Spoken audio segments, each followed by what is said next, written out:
sauvés, mais la question est de savoir, est-ce que chrétiens que nous sommes, savons-nous l'importance de cet acte? L'œuvre de la croix de Jésus-Christ, c'est le thème que nous avons abordé le mardi dernier. Nous allons poursuivre ce thème pour comprendre l'œuvre de la croix.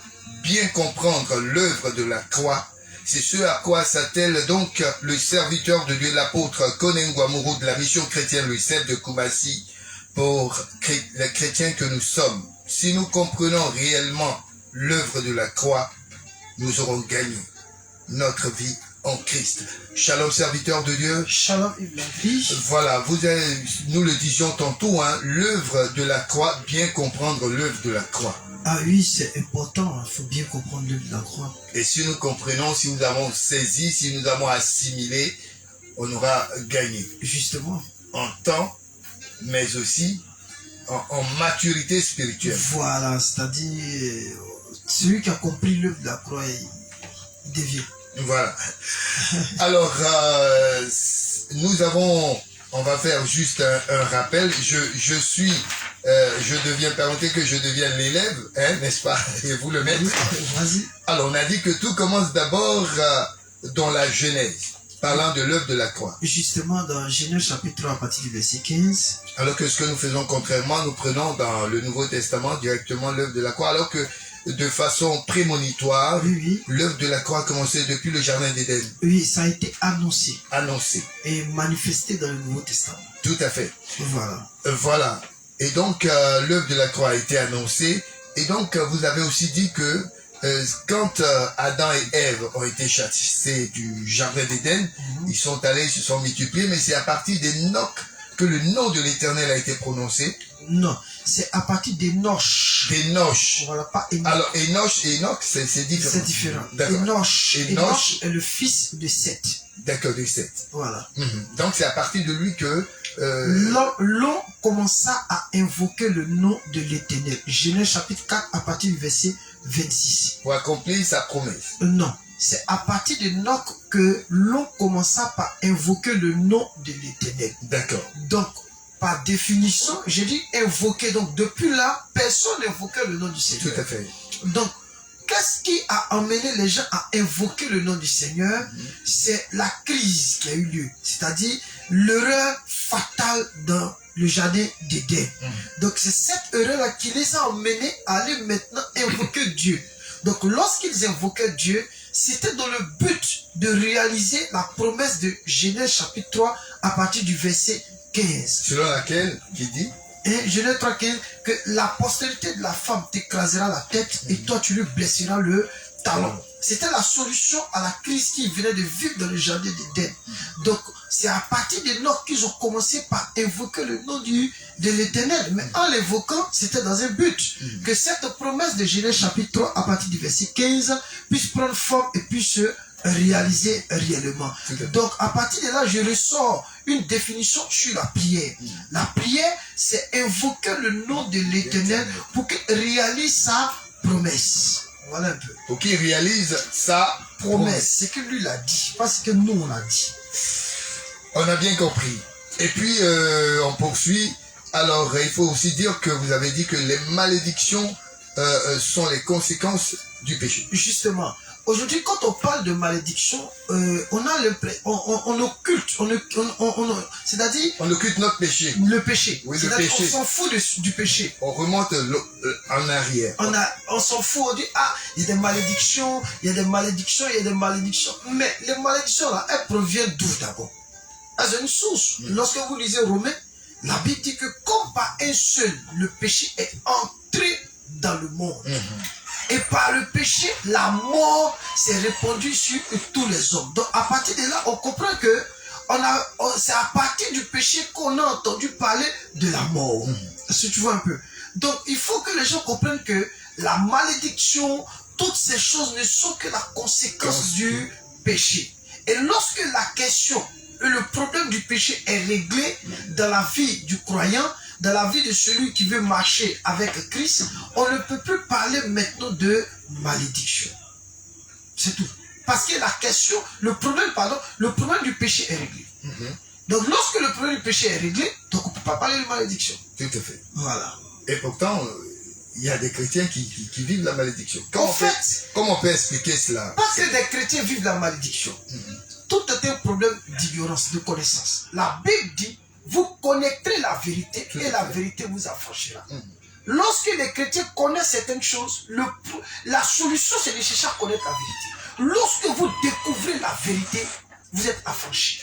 Parce que les chantres de la délivrance, du ministère de délivrance disent que comment on peut être chrétien et avoir un mari de nuit, une femme de nuit, ainsi de suite.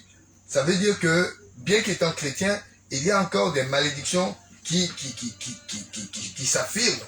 Toutes ces choses-là proviennent d'une ignorance. D'accord. C'est-à-dire qu'ils n'ont pas encore fait la découverte de la vérité. Parce qu'il faut découvrir la vérité. Lorsque vous découvrez la vérité, quelque chose se passe. D'accord. Et c'est cette vérité-là que vous êtes en train de nous enseigner. Justement. C'est pourquoi dans Jean 8, il dit, vous avez pour père le diable. C'est vous un peu. Et le diable est le père du mensonge. Donc tu vois qu'il y a tellement de mensonges qui sont enseignés. Est-ce que tu vois un peu? Un mensonge peut vous tenir captif. Tout à fait. Mais la connaissance de la vérité peut vous libérer. Est-ce que tu vois un peu? Donc, le mensonge, il y a deux sortes de mensonges. Il y a le mensonge conscient et il y a le mensonge inconscient. Donc, le mensonge conscient, c'est lorsque quelqu'un ment, il sait qu'il ment. Il est conscient qu'il est en train de mentir. Tout à fait. Ça, c'est le mensonge conscient. Par contre, le plus dangereux, c'est le mensonge inconscient. On fait allusion donc à un serviteur de Dieu qui distille du mensonge, de la contre-vérité. Pensant qu'il est en train de dire la vérité. Et là, ça intoxique son auditoire. Justement, c'est ce qui se passe. Je prends par exemple un exemple des mensonges que certains distillent. Chaque année, on vous dit, bon, vers la fin d'année, il y a des liens de vos ancêtres qui vous poursuivent, et les gens sont dedans. Ils sont dedans, mais ça c'est un mensonge du diable. Et c'est l'un des plus grands mensonges que le diable a fait accepter à l'église. C'est un mensonge. C'est un mensonge. Vers la fin de l'année, on a dit que c'est là qu'il y avait assez d'accidents, c'est là qu'il y a le bilan au niveau du monde des ténèbres. C'est là que les gens meurent. C'est là que les gens meurent. C'est là qu'il y a quelque chose. Donc il y a une recrudescence, permettez-moi le terme, de veiller. Mais de la séance Bible de dit que prière. ce que tu crains, c'est ce qui t'arrive. C'est tout. Donc les gens sont apeurés, les gens sont dans la crainte, les gens sont ici, par-ci, par-là. C'est là il faut s'aimer, tout Voilà. ça. Il faut faire des dons, des pour ne pas que le diable te puisse avoir la main. Tu vois, il y a tellement de mensonges aujourd'hui qui sont distillés dans l'esprit des croyants. Et chaque mensonge qui est distillé permet et donne le droit ou la possibilité au diable de pouvoir quoi, oppresser ta vie. Tout simplement. Simplement. C'est pourquoi il est important de connaître la parole de Dieu, la vérité de l'évangile. Ça, c'est vraiment important. D'accord. Vous connaîtrez la vérité et la vérité vous affranchira. De l'autre côté de la baie vitrée, nous avons notre bien-aimé Emmanuel Kwao. Emmanuel, transition musicale avec Joshua Dedi pour que l'homme de Dieu nous conduise en eau profonde concernant le thème que nous avons abordé le mardi dernier. C'était donc l'œuvre de la croix de Jésus-Christ. Musique.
Voilà, merci bien Emmanuel Kouaou. Nous allons céder le micro donc à l'homme de Dieu pour son étude sur l'œuvre de la croix de Jésus-Christ. Le serviteur de Dieu, l'étude est tellement importante qu'on ne peut s'empêcher d'entendre cet enseignement. Je sais que les auditeurs sont tout oui, et quand on parle de l'œuvre de la croix, quelque chose ressort, c'est le péché. Quand on parle du péché, on sait que les auditeurs sont un peu timorés parce que bien de serviteurs de Dieu ne mettent pas l'accent sur le péché, malheureusement. Oui, c'est important de mettre l'accent sur le péché parce que c'est cette crise, c'est-à-dire la crise entre l'homme et Dieu, le problème entre l'homme et Dieu, c'était le péché. Voilà, donc pourquoi Jésus-Christ est mort? Il est mort à cause du péché. Donc il est important que nous en parlons et il est important aussi de faire comprendre, d'éclairer les croyants au sujet de la conception du péché. Voilà, parce que c'est vraiment important. Voilà, c'est vraiment important parce que c'est dans un contexte de crise que Jésus-Christ est venu mourir. Voilà, lorsque vous lisez la Bible dit qu'il est venu réconcilier qui? Dieu et les hommes. Les hommes, bien sûr. Voilà, donc ça veut dire qu'il y a un problème qui existe. Et le problème qui existe, c'est quoi? C'est le péché qui a séparé, qui a créé Palabre, qui a créé un problème entre Dieu et l'homme. Donc c'est pour ça que Jésus-Christ est venu. Il est venu rétablir les choses. Tout à fait. Voilà. Donc il faut que nous comprenions les choses comme ça. Et il faut qu'aussi nous comprenions que le péché imprègne tous les aspects de notre existence. Ah oui. Oui. Depuis le jardin d'Éden, lorsque l'homme a fauté, qu'est-ce qui s'est passé? Toute l'existence. Donc, on ne dit pas qu'un enfant est innocent, ou bien il est né innocent. Innocent. Non. Dès que nous naissons nets, par nature, Automatiquement. nous sommes pécheurs. C'est ce qu'on appelle le péché adamique. Oui. C'est pourquoi nous tous sommes pécheurs. C'est pourquoi la Bible dit dans Romains chapitre 3, 23, qu'il n'y a point de juste, pas même un seul. Tous ont péché. Ils sont privés de la Ils gloire. sont privés de la gloire de Dieu. Une façon de dire que si un bébé arrivait à mourir, Naturellement, le bébé... Non, je parle de sa nature. sa nature, oui. Voilà, c'est sa nature qui m'intéresse. D'accord. Je ne parle pas qu'on appelle ça, de son innocence. Non. Je parle de la nature. Voilà. Donc, la nature même du péché, là, elle est en l'homme. D'accord. Quand il naît, il porte la nature du péché en lui. C'est pourquoi Romain a dit qu'il n'y a point de juste, pas même un seul. Tous ont péché et sont privés de la gloire de Dieu. Donc, lorsque nous lisons, la Bible dit que c'est à cause du péché. Est-ce que tu vois un peu que Dieu a envoyé qui? Son Fils. Je vais te faire lire un passage dans le livre de Romains chapitre 8. Prenez vos Bibles dans Romains 8. Romains chapitre 8 à partir du verset 1er. Il dit, il n'y a donc maintenant aucune condamnation pour ceux qui sont en Jésus-Christ. En effet, la loi de l'esprit de vie en Jésus-Christ m'a affranchi de la loi du péché et de la mort. Tu vois encore, il y a le thème péché qui ressort. M'a affranchi de la loi du péché et de la mort. Car, chose impossible à la loi, parce que la chair la rendait sans force, Dieu a condamné le péché dans la chair, en envoyant à cause du péché, il faut le souligner, en envoyant à cause du péché, son propre fils dans une chair semblable à celle du péché. Et cela, afin que la justice de la loi fût accomplie en nous qui marchons non selon la chair, mais selon l'esprit. Donc nous voyons que à cause du péché, en voyant à cause du péché. Donc tu vois que c'est à cause du péché que Jésus-Christ a été envoyé. Parce que l'homme est séparé de Dieu par le péché. La Bible nous a dit que nous avons perdu quoi? La gloire de Dieu à cause du péché. Donc il est vraiment important de faire connaître, c'est-à-dire de faire comprendre aux gens ce qu'est le péché et les conséquences du péché et les rapports que le péché, c'est-à-dire ce que le péché a détruit dans nos rapports avec Dieu et dans nos rapports entre nous-mêmes les hommes. Donc voilà pourquoi je disais que le péché imprègne tous les aspects de l'existence de l'homme. Amen, amen, Amen. Donc dans mes rapports avec toi, le péché, d'abord avec Dieu et le péché. Donc tu vois que toute la société, est-ce que tu vois un peu, a été impactée par quoi? Par le péché. Donc le péché a eu des impacts, l'impact sur les individus, l'impact sur la société, et le péché est profondément enraciné en nous et il se manifeste continuellement en nous. Tout à fait. C'est un peu ça. Donc, il faut comprendre cela d'abord. Parce qu'on ne peut pas parler de l'œuvre de la croix si vous n'avez pas compris ça. Si vous n'avez pas compris ça, on ne peut pas parler de l'œuvre de la croix. Donc, la doctrine, la conception biblique même du péché, c'est-à-dire Romains 3, 4, tous sont péchés, sont privés de la gloire de Dieu, de tout. Comment on appelle ça même? C'est-à-dire, tous les hommes, sans distinction, font malheureusement aujourd'hui preuve de la même incapacité à respecter les standards divins. C'est à cause de quoi? Du péché. Donc c'est le péché qui fait qu'aujourd'hui, nous ne pouvons pas respecter les standards divins. Donc le péché, comment on appelle ça, est l'une des doctrines qui est inséparable de toutes les autres doctrines. On ne peut pas séparer ça. Je te prends par exemple la doctrine du salut. Selon la doctrine du salut est liée à la doctrine du péché. Tout à fait.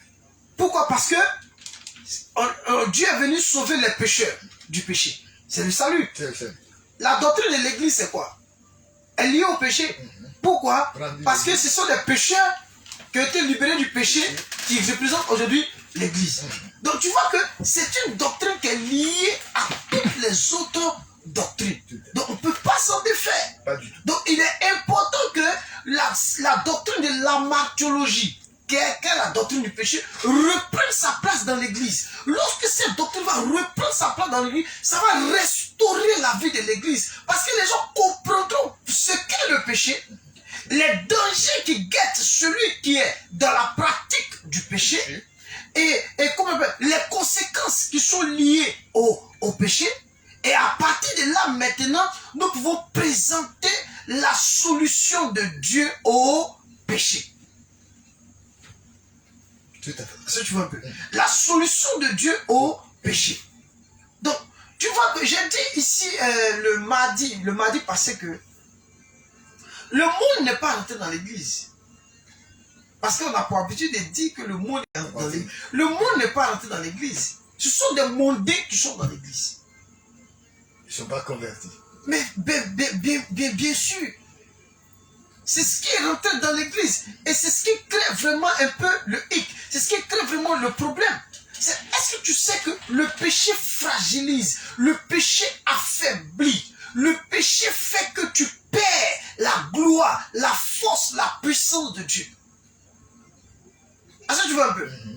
Regarde un peu le cas de Saül. Oui. Qu'est-ce qui s'est passé? Saül a péché contre Dieu.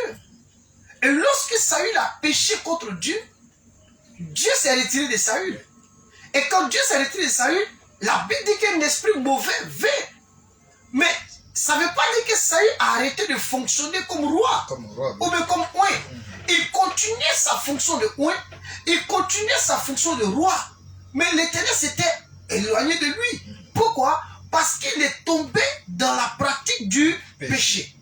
Et lorsqu'il est tombé dans la pratique du péché, il va se repentir aujourd'hui, et puis demain encore, il retombe dans la même chose. C'est-à-dire, il était rentré dans une sorte d'amusement, c'est-à-dire, il ne voyait pas il ne voyait pas ce que les dégâts que le péché a créé, ce que son péché a créé vis-à-vis de Dieu.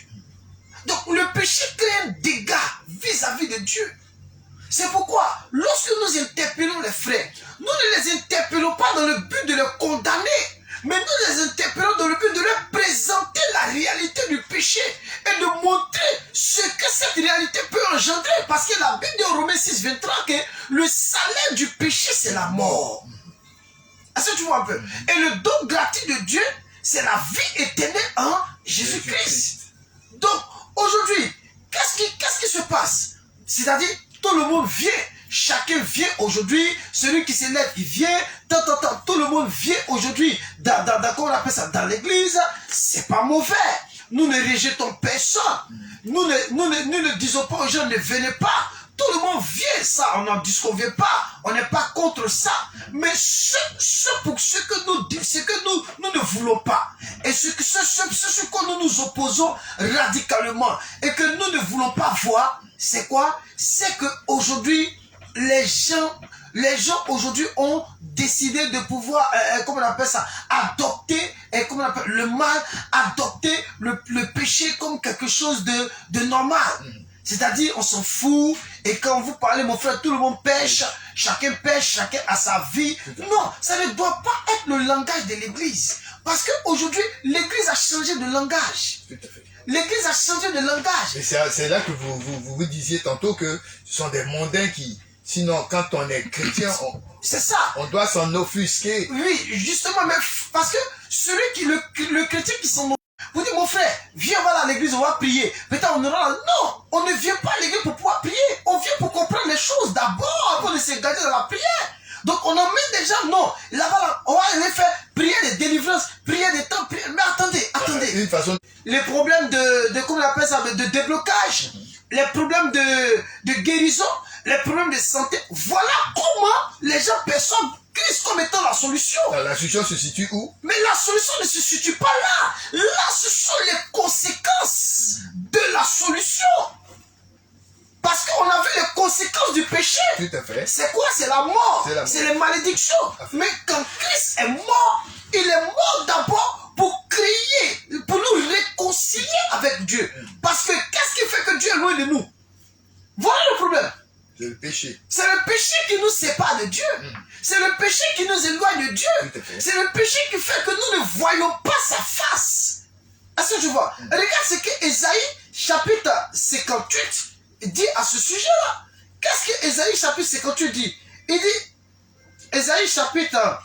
Non, 59, pardon, autant pour moi. Il dit 59, non, la main de l'Éternel n'est pas trop courte pour sauver. Ni son oreille trop dure pour entendre. Mais ce sont vos crimes qui mettent une séparation entre vous et votre Dieu. Ce sont vos péchés qui vous cachent sa face et l'empêchent de vous écouter. Tu comprends un peu? Et l'empêchent de vous écouter. Car vos mains sont souillées de sang et vos doigts de crime, vos lèvres profèrent le mensonge, votre langue fait entendre l'iniquité. Donc tu vois que ce qui cache la face de Dieu, c'est le péché. Donc le chrétien doit comprendre que le péché éloigne Dieu de nous, fait que Dieu ne peut pas venir avec nous. Et il n'y a pas d'autre solution pour celui qui se trouve dans le péché que de se repentir et de sortir de là. Mais en disant à quelqu'un repente et sort de là, il se repent, ne sait même pas pourquoi il doit se repentir. C'est pourquoi il faut que les gens comprennent les choses. Regarde, je te fais lire un passage dans le livre de Job, chapitre 14. Prenez-moi la Bible encore dans le livre de Job. Chapitre 14. Pour ceux qui nous prennent en marche, il faut dire que nous sommes avec l'apôtre Koning Guamuru.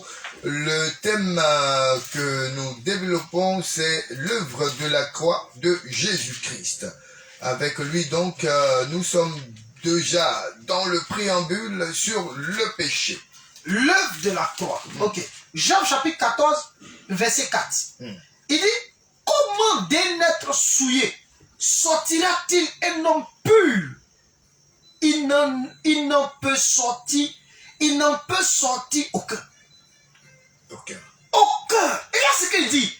Il dit, il ne peut pas sortir un homme pur d'un homme souillé. Jamais. Il dit, comment? Comment? Ça veut dire, on cherche la manière. La manière n'existe pas. Vous ne pouvez pas être souillé et puis de vous sortirez un homme pur. Jamais de la vie. Dieu n'écoute plus les gens. Pourquoi Dieu ne vous écoute plus? Aujourd'hui, les gens refusent de s'interroger sur leur état vis-à-vis de Dieu. Leurs conditions vis-à-vis de Dieu.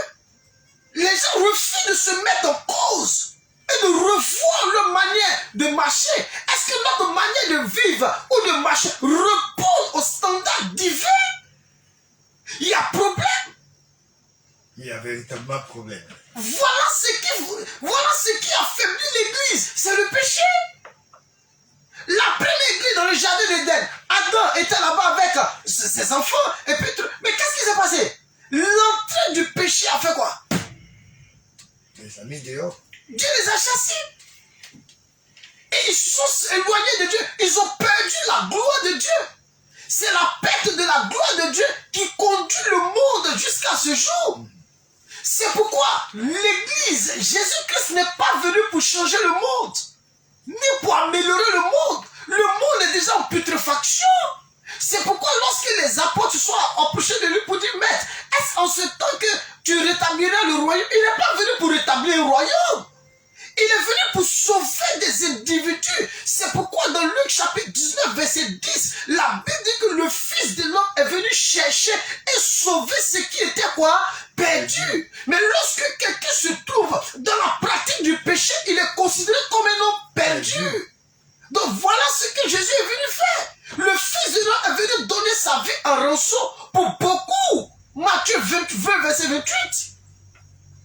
Donc aujourd'hui, comprenons que Jésus-Christ de Nazareth, il est venu donner sa vie pour qui? Pour sauver des perdus et des pécheurs du péché. Donc, tant que nous ne voyons pas, nous ne comprenons pas réellement les dégâts qu'ont créé le péché et que tout ce que nous vivons dans ce monde, tout ce que ce monde vit aujourd'hui n'est que la... Tant que nous ne comprenons pas cela, nous ne pouvons pas comprendre la valeur du salut que Jésus nous a donné. On ne peut pas.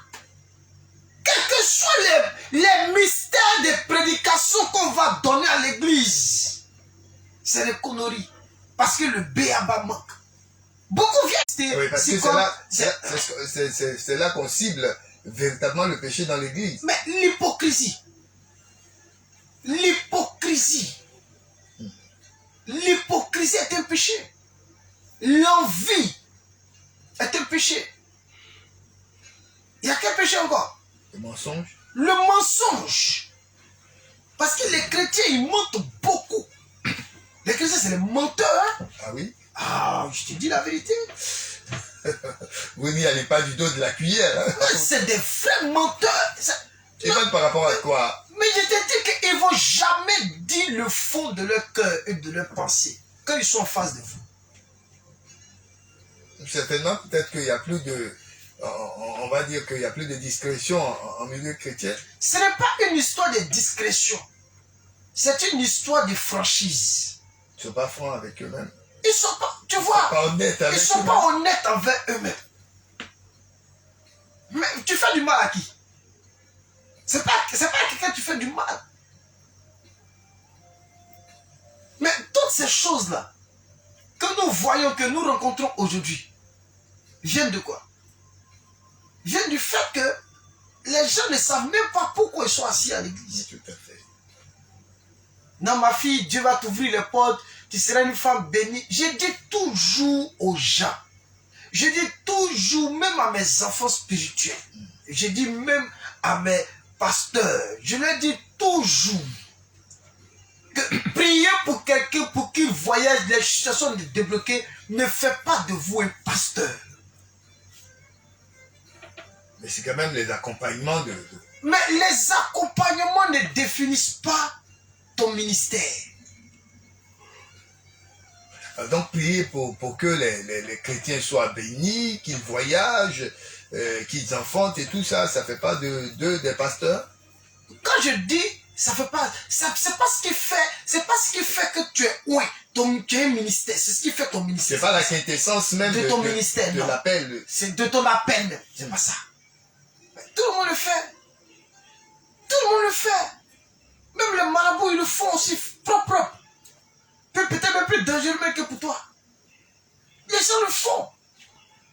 Mais Dieu nous a dit, dans sa parole, il dit, allez et faites de toutes les nations des disciples. Enseignez-leur à observer tout ce que je vous ai prescrit. Et je serai avec vous. Mais si ça on n'est pas respecté, Dieu serait toi. Oh mon ami. Ou bien, est-ce qu'il serait toi? Non. Il serait pas toi. Il dit, et je serai avec vous jusqu'à la fin du monde. Tu penses que Dieu va être avec quelqu'un qui n'est pas là, qui fait... Non. Jésus a dit à Pierre, Pierre m'aimes-tu? Paix mes brebis. Il dit oui, il dit paix mes brebis. Tu sais, tu ne peux pas être un pasteur si tu n'aimes pas Dieu. Ils aiment tous Dieu. Bon. On pèse l'amour. Dans la pratique, on voit si tu aimes Dieu. Tu sais, on est toujours propre à dire que non, moi j'aime Dieu. Dans la pratique, on voit. Dans la pratique, on voit. C'est pas leur fruit alors. Mais c'est ça. Les fruits ne sont que la preuve. Si on aime ou pas. Si on aime ou pas. Alors, quels sont les indices pour quelqu'un qui n'aime pas Dieu et qui le proclame du bout des lèvres? Quelqu'un qui n'aime pas Dieu, tu verras ça dans ses habitudes. Le premier prophète en nous, c'est notre caractère. Nos habitudes. C'est lui qui définit tout ce qui se passe à l'intérieur de nous, à l'extérieur. C'est le premier prophète. Donc, pour eux, Jean a dit, on le reconnaîtra par le fruit. C'est pas le fruit qu'on les reconnaît, c'est pas le fruit qu'on reconnaît là. Mais les fruits ici dont on parle, on ne parle pas de ce que vous avez, on parle de ce que vous êtes. Pas de ce que vous avez, mais de ce que vous êtes d'abord. Donc le fruit en Christ, c'est pas ce que vous avez eu. Si vous vous basez sur ce que vous avez eu, c'est que franchement il y aura problème. Hein. Mais c'est ce que vous êtes. C'est sur ça que ça commence. Quels sont les fruits qui prouvent que tu as changé? C'est quoi le Seigneur pouvait dire, je ne vous ai jamais connu? Il dit, je ne vous ai jamais connu. Vous qui commettez quoi? L'iniquité. Il dit, plusieurs viendront. Seigneur, n'avons-nous pas? Seigneur, il ne vous a pas connu. Donc tu vois que tu travaillais depuis longtemps dans le ministère, mais tout ce que tu faisais, le monsieur ne te connaissait pas. En vérité, il ne te connaissait pas. Il ne savait pas qui tu es. Donc tout ce que tu faisais, c'était quoi? Une usurpation de titres. C'est-à-dire, tu utilisais les armoiries du royaume des cieux pour accomplir tes sales besognes. Oui, mais pour accomplir tes sales besognes. Mais aujourd'hui, regarde comment l'église est fragile. Pourquoi? Pourquoi? Pourquoi? Parce que simplement, la doctrine du péché n'est pas bien saisie. Elle n'a pas été bien saisie dans l'esprit des gens. Elle n'a pas été bien saisie dans l'esprit des gens.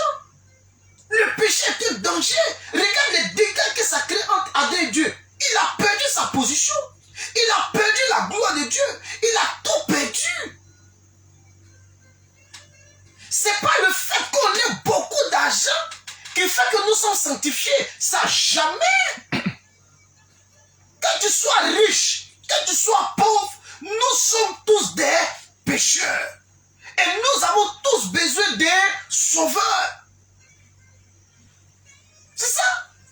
Donc, comme il y a l'argent, souvent il y a des choses qui se passent souvent dans nos assemblées. Quand quelqu'un a trop l'argent, on ne voit plus ses péchés, on se dit qu'il ne pêche pas. Mais souvent, c'est celui qui est moisi là qui... Gros poisson. C'est un gros poisson. C'est celui qui est moisi là qui... Mon frère, toi, tes biens, tes richesses, où pouvez-vous retrouver à l'enfer? On avait la parabole du riche. Et du pauvre Lazare. Et du pauvre Lazare. Donc pour vous dire que c'est pas le fait de dire que non, tout va bien chez moi, que je suis sanctifié. Non. Déjà, comprenez que le péché est à deux niveaux. Il y a la nature du péché et il y a les péchés. Les péchés sont les actes que nous commettons à cause de la nature du péché qui se trouve en nous. Tout à fait. Donc ça, il faut comprendre ça en l'homme. Ce qui est en l'homme, voilà. Donc à la fois, nous portons l'usine du péché et à la fois, nous fabriquons aussi le péché dans cette usine. Amen, amen. Amen. Donc toutes ces choses-là sont manifestes en nous. Mais nous les avons hérité de qui? D'Adam.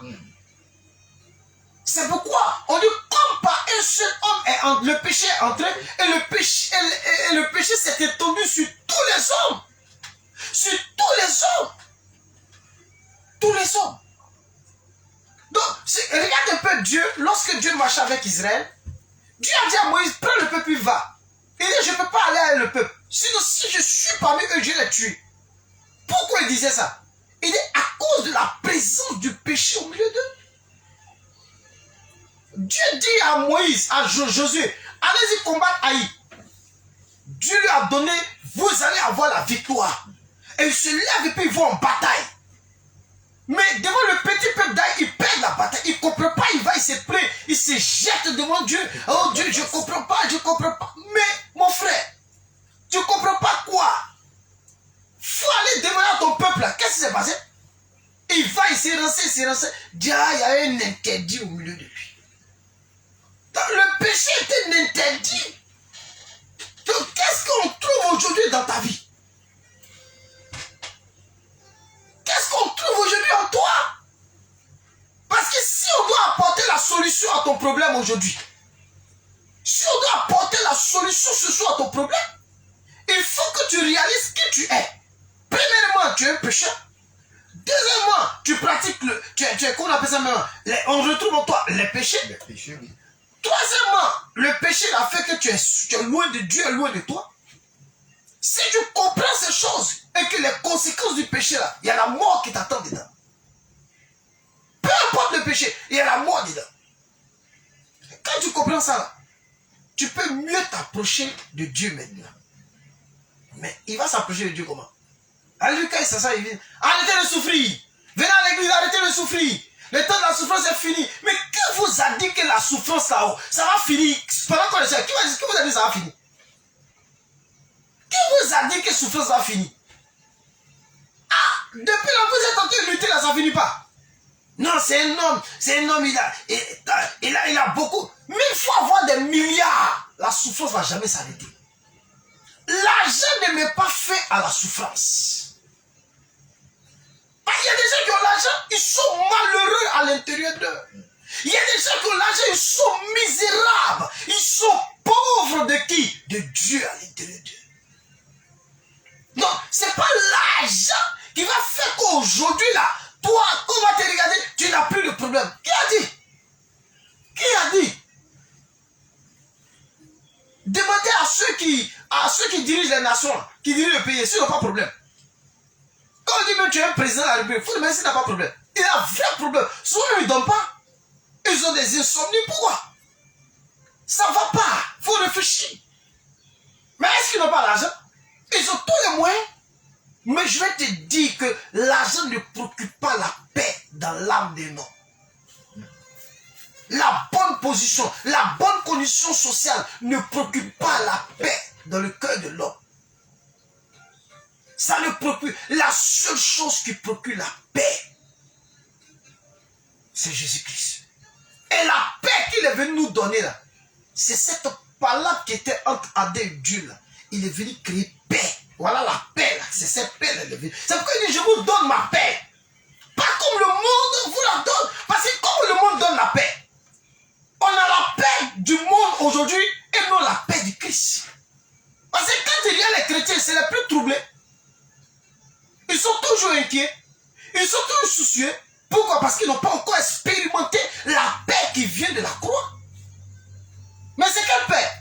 La paix de ce monde-là. C'est une paix où quand tu es galéré, tu n'as pas... Quand tu es galéré, tu n'as pas la paix. Tu n'as pas la paix. Pas du tout. Mais quand l'argent rentre, tu es tranquille. Quand tu parles aux gens, tu dis non, ça c'est un petit problème, on gère là. Ça c'est une petite situation, on gère. Ça pue sur qui? Souvent ils mentent, ils font comme si ça pue sur qui, des menteurs comme ça. Toi, tu peux t'appuyer sur Christ. C'est pourquoi Paul a dit, j'ai appris à vivre dans la disette comme dans l'abondance. Il a quelle paix?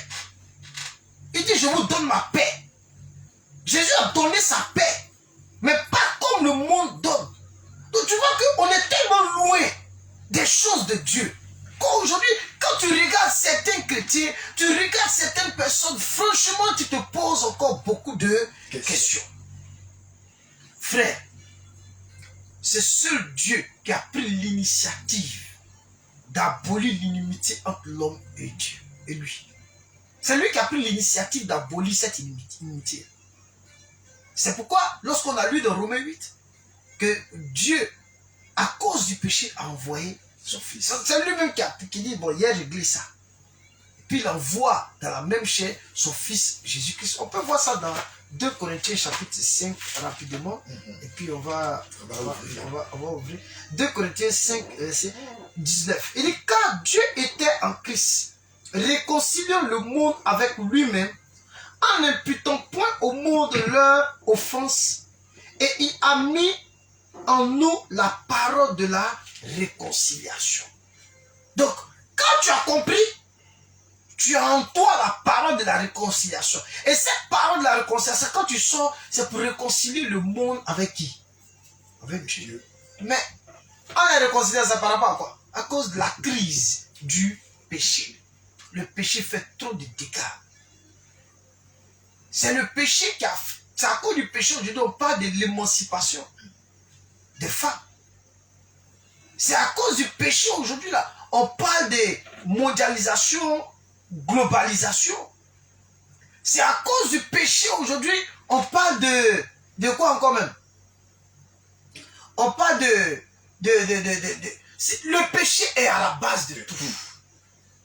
Donc, regarde ce que le péché a créé. Regarde le monde. Qu'est-ce qui conduit le monde? C'est le péché. C'est le péché qui conduit le monde. Chacun fait ce qu'il veut. Chacun fait ce qu'il veut. Chacun fait ce qu'il veut. C'est tout. Voilà un peu quoi. On va s'arrêter là. Voilà, on va s'arrêter là. Merci, apôtre.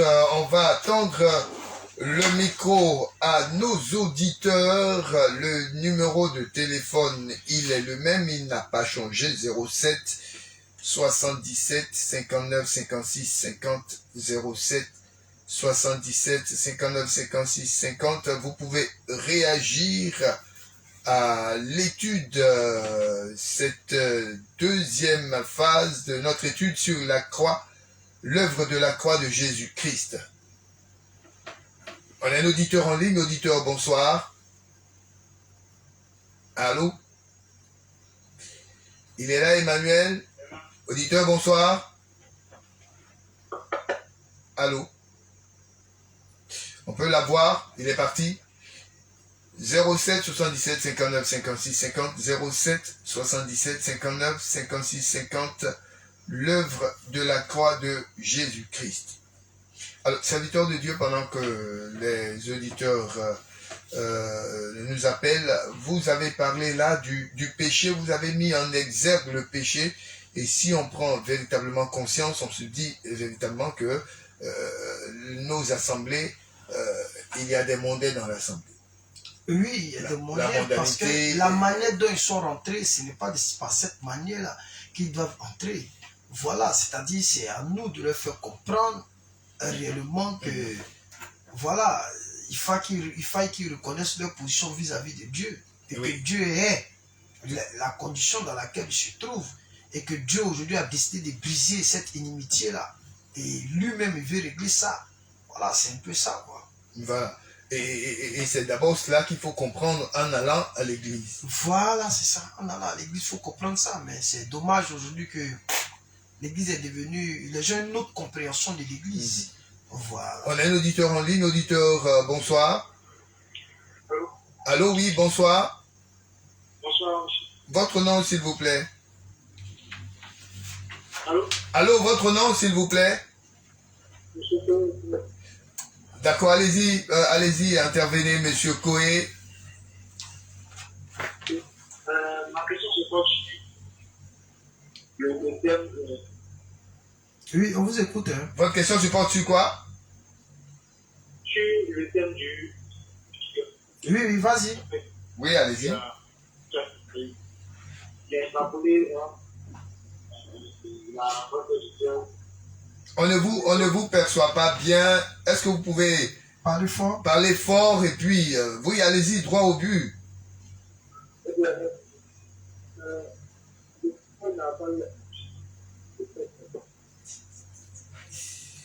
Eh, dis donc, c'est difficile. On n'entend pas. On n'entend pas, franchement. Je ne sais pas s'il est en chambre ou bien quelque part, mais on a vraiment un problème de réseau qui ne nous permet pas d'entendre ce qu'il nous dit. 07 77 59 56 50 07 77 59 56 50. Il y a souvent aussi la qualité de l'appareil qu'on utilise pour nous joindre. C'est souvent cela. 07, il voulait bien poser sa question, mais malheureusement, on n'a pas intercepté ce qu'il voulait dire. Il est parti, Emmanuel? Il est parti, il reviendra surtout. Alors, donc on disait qu'il faut enseigner ce pourquoi il faut venir d'abord à l'église. Oui, c'est-à-dire, les gens n'ont pas une... D'abord, mais les gens n'ont pas une bonne conception de l'église. La faute, c'est à qui? C'est à vous les prédicateurs ou bien c'est aux fidèles? C'est toujours nous, c'est nous qui sommes les bergers. C'est nous qui sommes appelés à pouvoir enseigner les gens. Donc, la faute nous revient à nous-mêmes.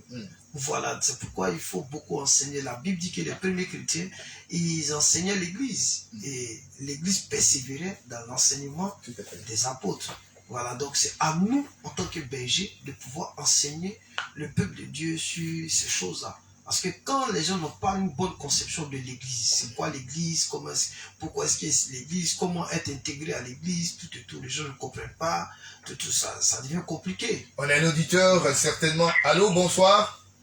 Oui, allô, bonsoir. Oui, bonsoir, monsieur. Votre nom? Mon nom c'est Choubouga. D'accord, allez-y. Voilà. Je voulais faire l'homme de voilà, c'est voilà. C'est tout. Ça m'a pris le message. Merci. Ça vous a touché l'enseignement? Voilà, oui. Très bien. L'enseignement, ma première décision, l'enseignement, ma première décision, que c'est pas ce que je me dis. Seulement, je n'ai jamais appris. D'accord. Et tout seulement, D'accord. je vais passer pour une adresse, seulement, les enfants, D'accord. Merci. Amen, amen, que toute la gloire soit au Seigneur. Merci. Alors, il vous dit merci parce que, voilà, on ne va pas redire ce qu'il a dit pour ne pas faire d'impasse. Très bien. Donc, l'émission, on va dire l'enseignement a plu à notre interlocuteur. Serviteur de Dieu, donc je disais, la faute incombe à nous. Mais souvent, quand on arpente les rues, on a notre auditeur en ligne. Ok, d'accord, ils acceptent de nous appeler. Allô, bonsoir. Oui, bonsoir, monsieur. Bonsoir, madame. Votre nom? Je vais garder l'anonymat. Ah, allez-y. Si vous voulez garder l'anonymat, c'est que vous voulez dire quelque chose. Allez-y. Moi, je voulais simplement dire merci au prophète là, pour son enseignement. À l'apôtre. Parce que tout ce qu'il a dit est juste. Parce que je ne dis pas d'aller à l'église pour prier, si notre vie n'est pas conforme à la volonté de Dieu. Donc tout ce qu'il a dit est tellement juste que je vais lui dire merci. Ok, que Dieu te bénisse. Merci bien, madame. Amen. Madame qui a gardé l'anonymat. Serviteur de Dieu, vous avez, merci, au revoir et bonne nuit.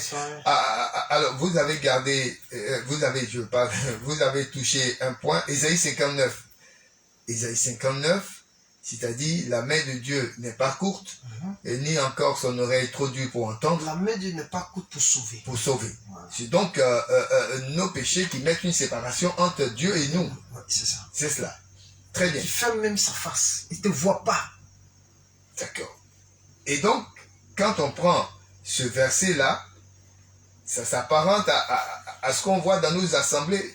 Des personnes qui crient, qui prient, mais qui ne voit rien. Certainement que Dieu n'écoute pas parce que le péché est là.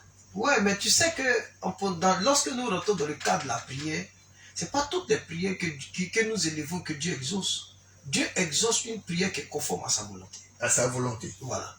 Ça aussi, ça c'est vous qui nous le dites. Oui, mais c'est pourquoi dans 1 Jean chapitre 5 à partir du verset 14, il dit nous avons cette assurance auprès de lui que tout ce que nous nous demandons, si c'est selon sa volonté, il nous écoute.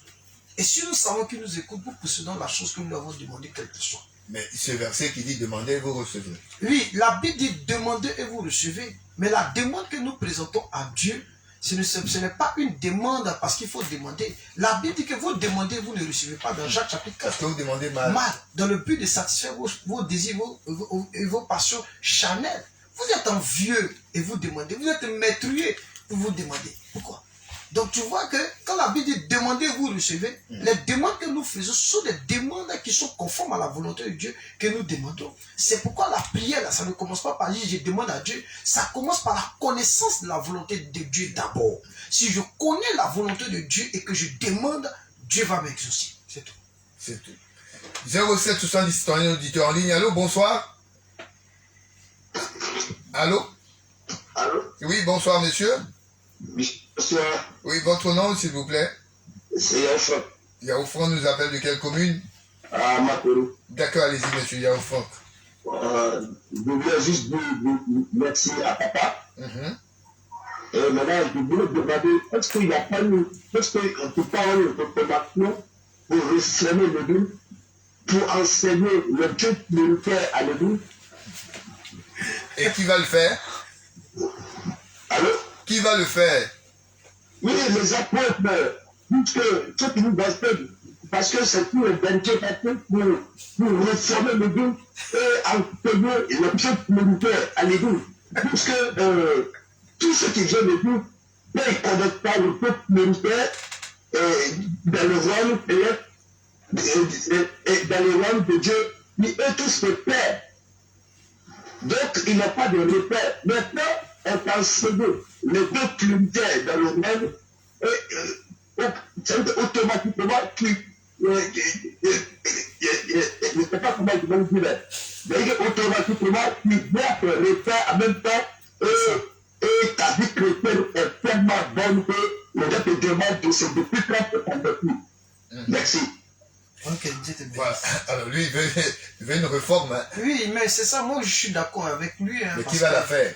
Oui, mais c'est le Seigneur qui va apporter la réforme. Ah, parce que si on veut parler de... Parce que si c'est lui-même qui a renversé l'inimitié qui existait entre l'homme et lui, il est capable aussi de pouvoir apporter la même chose aussi, c'est-à-dire la réforme, comme il se doit. On a un auditeur en ligne, un autre auditeur. Allô, bonsoir. Oui, allô? Oui, bonsoir. Votre nom? Moi, c'est Ernest. D'accord, Ernest, allez-y, on vous écoute. Ok, je bénis la vie de l'homme de Dieu. Et aujourd'hui, quand on écoute cet apôtre-là, quand il vient s'asseoir pour donner son enseignement, on comprend mieux. Et on regarde à notre vie, on voit que on a fauté même. D'accord. Parce que, plus souvent, moi je suis beaucoup connecté à cette radio. Merci. Et cette même radio, il y a d'autres hommes de Dieu qui viennent. Mais quand tu essaies de décortiquer jusqu'à ce que ça arrive au pasteur, à l'apôtre William Maurice, vous voyez que les enseignements sont différents. D'accord. Alors que aujourd'hui, tout ce que nous voulons, c'est d'éviter la vie éternelle. Juste à fait. Parce que aujourd'hui, tu ne peux pas dire non que tu es chrétien de nature, alors que dans le fond, tu ne l'es pas. Tu ne l'es même pas.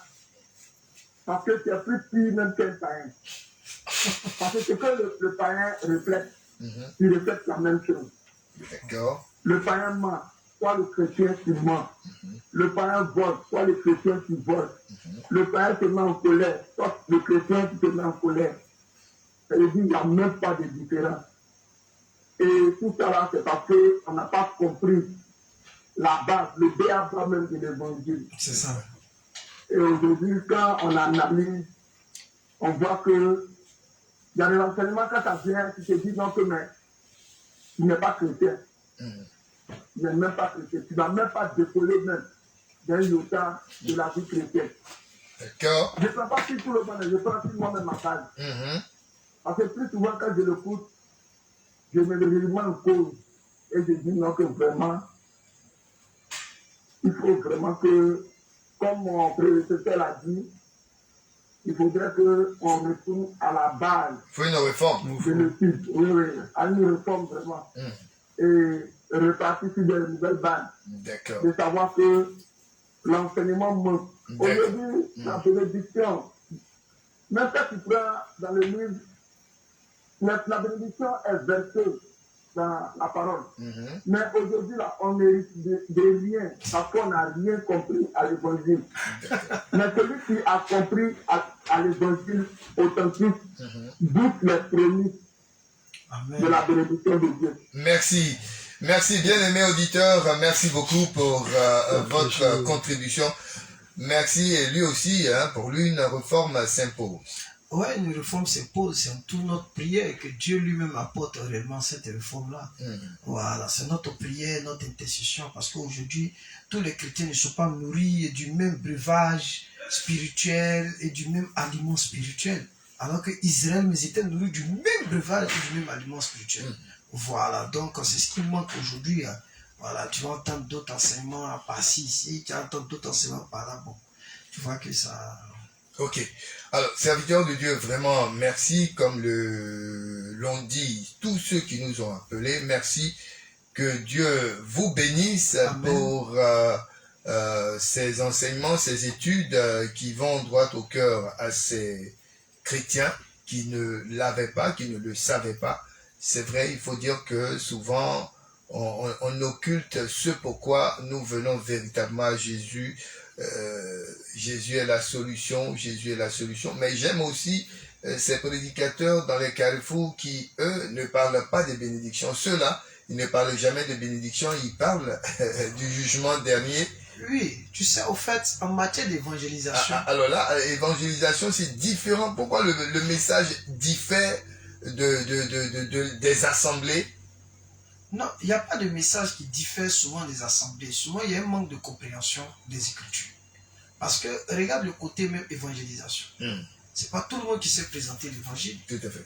Voilà, le pauvre, le riche s'est présenté devant Jésus. Il dit, que dois-je faire pour avoir la vie éternelle? Et Jésus lui a dit qu'il faut respecter tous les commandements.